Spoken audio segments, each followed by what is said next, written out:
What can we possibly learn from a fruit? What can we learn from a fruit, right?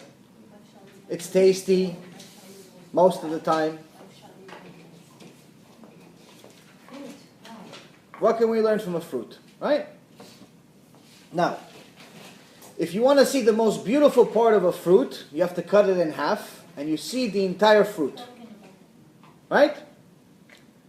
The outside of the fruit is the peel. Then you have the body of the fruit, and then you have a shell, and then you have the seeds. If you want to see all of it, you cut it in half and you see how beautiful it is, how beautiful the creation is, how perfect it is.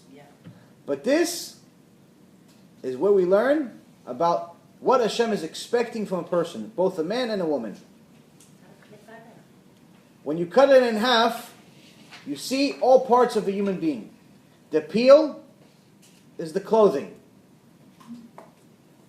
The body of the fruit is the body, flesh. The shell that's protecting the seeds is the bones. And the seeds is the neshama. Now what happens if you take an apple and you take a bite into it, but then you leave it on the table? Black. Turns black, right? Or brown. What is the apple trying to teach us?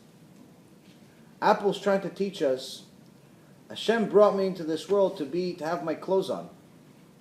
As soon as you took a bite into me, you showed my body to the rest of the world. I'm looking at Hashem, I'm very shy. I'm not supposed to show my body to the rest of the world. So it turns brown because it's shy. It turns brown because it's not supposed to show his skin to the rest of the world. Same thing with a human being. A human being is not supposed to make their skin public property.